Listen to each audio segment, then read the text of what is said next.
Hey, let's get straight to the point, right? We have been lavishing some of the old praise in Dragonflight for its wins, but also we need to give Blizzard good feedback and make sure they know what sorts of things we think should be fixed in later patches and the next expansion. So, here we are with a handful of problems that Dragonflight needs to solve ASAP. And if you want something that'll solve a problem for you, check out today's sponsor. Skillshare, today's sponsor, and where the first 1,000 to click my link will get a month of premium for free.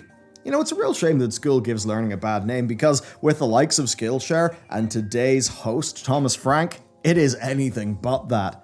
Thomas has had an incredible career helping people, and personally, I have found Productivity for Creatives build a system that brings out your best to be a wonderful asset and refresher, helping me refocus on, well, what I need to focus on to get the best content out for you.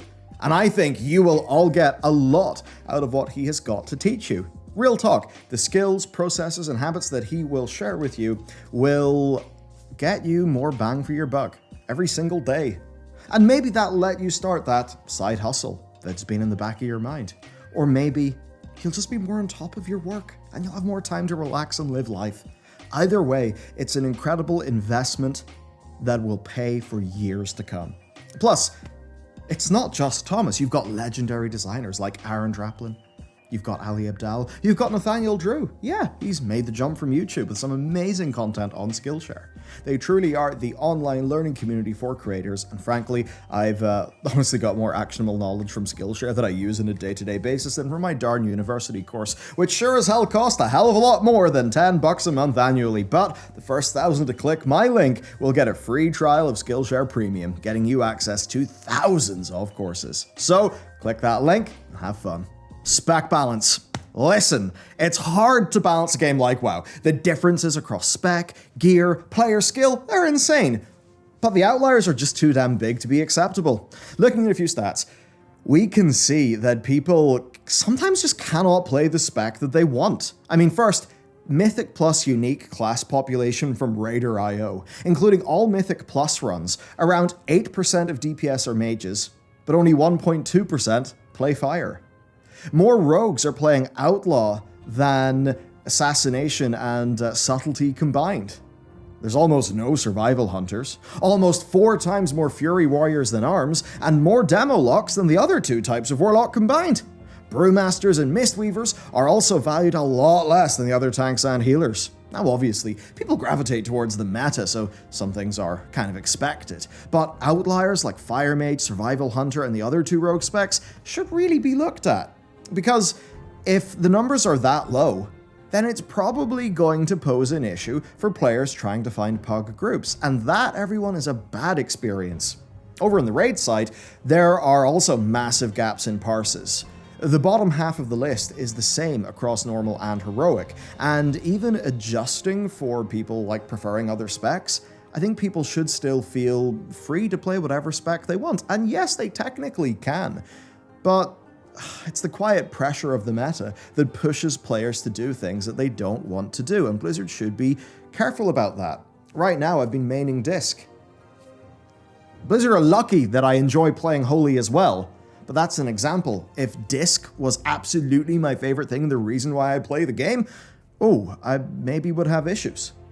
We'd love to offer a solution to this, but honestly, it just rests on Blizzard to solve this with class and balance changes. In fairness, though, they have been getting faster and faster, but I do think they need to maybe move quicker still. And remember, it's all about what people think, not about the actual truth. If it were us, I'd haphazardly throw buffs at underperforming specs because what's the worst that can happen? You have something that's a little overtuned? That's not the worst thing in the world.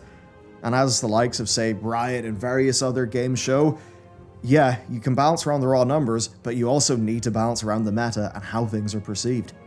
Mythic Plus Dungeon Balance. Yeah, this is a bit of an L. Look at this comparison of key levels that were completed a few weeks ago near the start of the season. So pretty much people's first impression of Mythic Plus Dragonflight.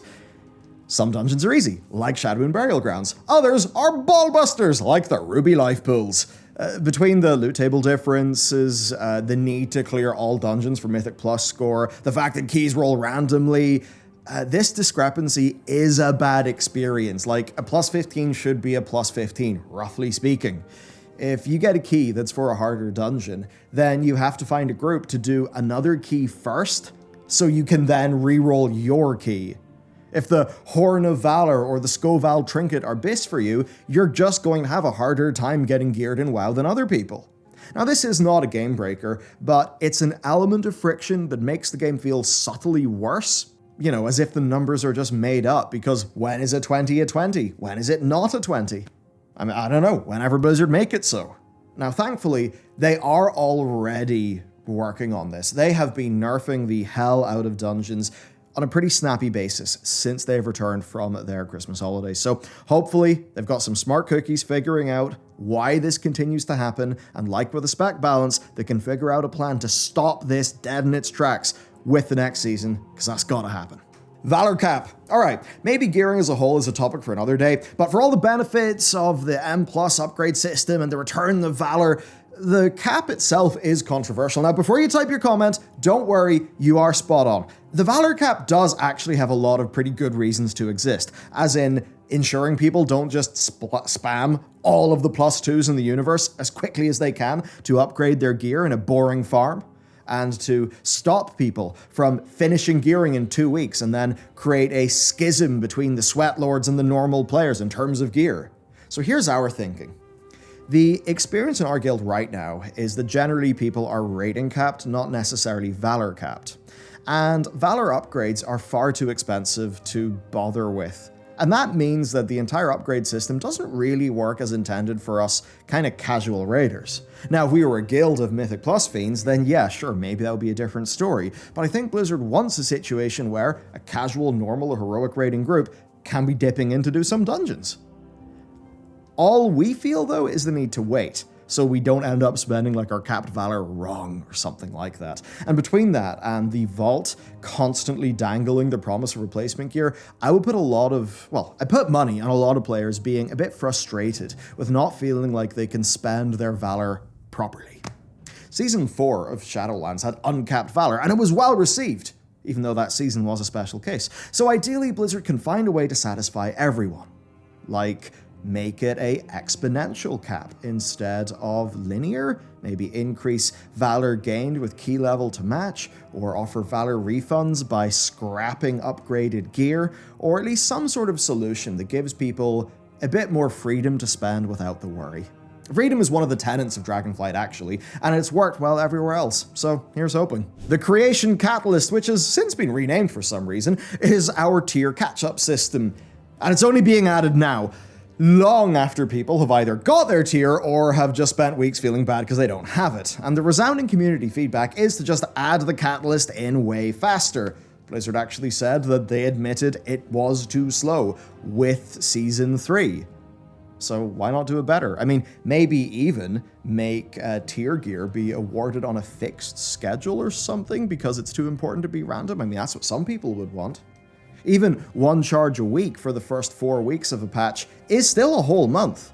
So I don't know. I just think for Season 2, let's do an experiment and drop the catalyst into the game way earlier. I mean, Blizzard are so close to an awesome gearing experience, I think all you have to do to bring it home is just take it the last few feet, because we're so close to being there. Primal Storms kind of feel useless, at least to a lot of us. So I want to hear what this has been like for you. Have you done Primal Storms at all? If yes, leave a comment saying yes. If no, say no. But I really want to hear from you. I mean, for my guild, basically no one's been doing them.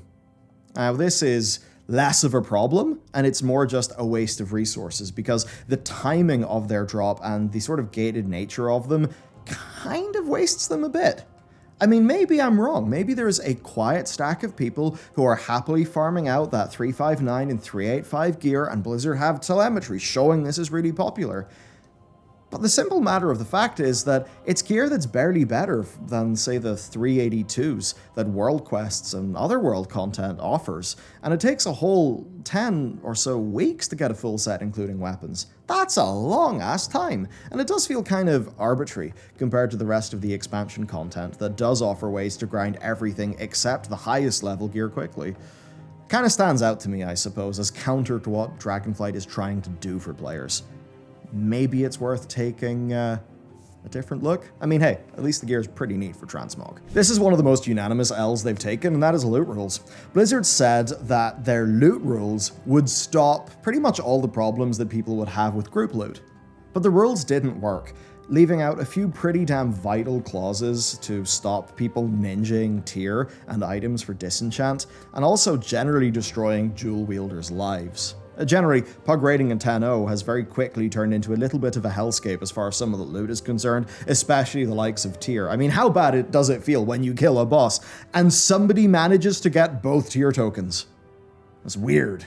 So, thankfully, this should not be an issue for that much longer, though, because Blizzard have promised to adjust this in 10.0.5 and also hotfixed in some of the dupe winning, changes as well. But still, shouldn't launch like that. Professions. I mean, maybe this is Blizzard's biggest oof in some ways. We're going to dig into this in much greater depth in the future, but basically here's your rundown.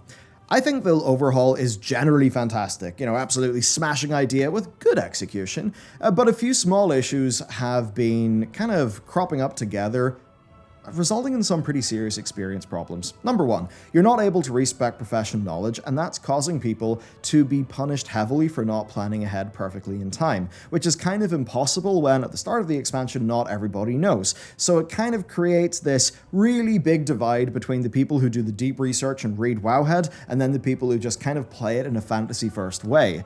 Obviously, if you could respec at any point, then the specs wouldn't really matter, but I do think some sort of happy medium should be found here. Problem 2, knowledge doesn't have a catch-up, so players who start late or maybe fail to get all of their knowledge in a week, they are left feeling permanently behind in what is often considered to be a bit of a winner-takes-all market. Problem 3, work orders have a supply-demand problem because they're instantly snapped up. So to most crafters, it just doesn't look like there are any work orders being placed. And that's bad because that's where they're supposed to be getting their skill ups for their crafting, past a certain point. Problem 4, actually getting to the level caps of professions used to feel like now the real game starts, but this time it is far more difficult, sometimes expensive, and it matters even more than before because that skill matters to the high-end crafts. So the work order system not being ideal really causes a problem there. Problem 5, it's a well-designed system, but there are a lot of caveats and variables, so it takes the entire length of a chat message to explain what you can actually craft. Point 6 then, prices are often obscenely high for people who don't have much time to go and just grind out gold. It's a bit of a limiting factor, not as bad as legendaries were in any way, but the highest quality of enchants and crafting gear is absolutely brutally priced unless you're a trade baron, a booster, or a, swiper.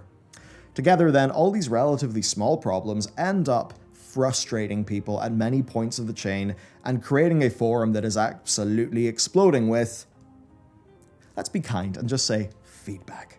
Now, Blizzard have already hotfixed some issues, and they are addressing the skill ups required and the work order stuff in 10.05, but there's still some long-term issues that I think they need to get sorted out before 10.1 comes and throws another season on top of this. Adding a weekly or monthly respec, implementing some knowledge catch-up, increasing work order supply, trying to pull prices down. These things should be Blizzard's priority, and I think if that's good, then we'll be closer to saying that professions in WoW are in an excellent place. That said, alchemy and engineering need a proper look at.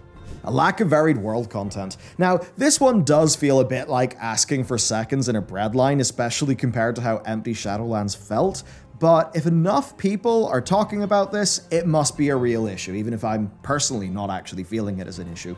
Dragonflight has done a metric ton of work to make sure that there is world content both weekly and just repeatable. The world quests themselves are a huge upgrade over the previous few expansions. You only having to think about that twice a week is pretty good, so you're not getting too bored of repeats, but that said, there is still a major vibe that it still isn't enough for the players who just want to play for hours every day, but without doing group content. The problem with world content now is that it's all easily repeatable within a few minutes, and most of it fits into the same category of earn rep. I think players need intentionality and separation to feel satisfied. A bit like going out of your way to do the Brawlers Guild, out of your way to do a specific side quest, especially the ones that may take a whole evening or a few sessions. Basically, something that you do that creates a new memory instead of just killing time. Now, thankfully, the additional story quests and holiday updates littered around the roadmap should help fix this issue, as well as the trading post in 10.05 immediately opening up some novel ways to spend time for rewards. Community. Right, the WoW community, at least some elements of pugs and crafting, has long been cultivated into a bit of a toxic cesspool. If you have a good guild or a good group of friends, then honestly, World of Warcraft is a buttery smooth ride and is utterly brilliant. But if you are doomed to be playing with strangers and still log in, then, I mean, look, you've got a stronger will than me or Matt, I know that at least. Everywhere people talk about WoW is just flooded with these horrible stories, and I'm sure if you've browsed r/WoW or the forums or even Twitter, you've seen people just have really bad experiences, you know? Never getting groups, people bricking a key out of spite, new tanks just being bullied out of Mythic Plus, people being kicked for not interrupting because they're using hard CC instead of their actual interrupt to do it. There's a post on r/WoW that's called "Challenged the Monopoly and They Got Revenge on Me." And it's a story of how somebody dared to offer crafting services for a lower price than his competition. His competition then all ganged up and kind of threatened him, even getting him banned from using chat because they were able to spam false reports to trigger the auto silence. Yeah. Blizzard really needs to petition Daddy Activision for more money and get an effective strike team ready to just build out customer support and GMs that can do their jobs quickly, because for too long, the incentives have led to selfish, toxic bullshit overtaking the core of the game, and the way to fix that is by carefully curating what kind of behavior you want in your game. You need to take a leaf out of FF14's book and offer end of dungeon or end of raid commendations for good behavior. In true WoW fashion, maybe stick a mount or some transmog as a reward and you'll have a clean community for at least a few weeks. But in all seriousness, I hope Blizzard are having conversations about toxicity internally and how naturally a game design can produce toxicity because of incentives. Every player who logs out because they've had a bad community experience is one that is pretty likely to not come back. Okay, that's what I and we as a team think are the big problems of this expansion, the things that Blizzard should really try to solve over this upcoming roadmap. And the difference really is, when I do this video now, I'm at least content that there are 6 patches within this calendar year that can address some of these problems, and some of them already are being worked on for 10.05. Unlike with Shadowlands, where we didn't have a roadmap, patches were super far apart, like, this is pointing out problems with a belief that it's pretty realistic that many of them could be fixed. Unlike Shadowlands, which just felt like doomerism. Also, these are just the most common complaints that I've seen browsing the internet and trying to work out what pain points that players are having. I mean, if I'm going to do anything, I should at least try to be useful and lift up the player feedback. Of course, combined with some of our own personal grievances. There's also a dozen other potential minor issues. I mean, a lot of people want Mythic 10 because they remember playing Heroic 10 back in the days of before the entire refactoring of raid difficulties in WoD, where it was just normal and Heroic, and Heroic was analogous to today's Mythic, but did have a 10-player mode. Archaeology being missing, even though I am expecting that to be within this expansion's patch cycle. We just decided on the things that, Blizzard tried but didn't get quite 100% right. And to be honest, as I now finish this video, I do feel pretty good, because these problems are not the existential crises like damn near everything we had to talk about during Shadowlands. Blizzard are already, in many cases, either taking action or are promising action, so if the trend line continues to go in the good direction that it has been going in, I think we're okay. Alright, let me know then. What have your worst experiences in this expansion? What have they been? I know that seems like I'm just trying to bait out some negativity, but no. Gotta talk about this without getting angry, and it's totally easy to do. If we talk about these problems, then they can be solved. So I will read the comments of this video with great interest. Thank you for sticking around, and I'll see you next time.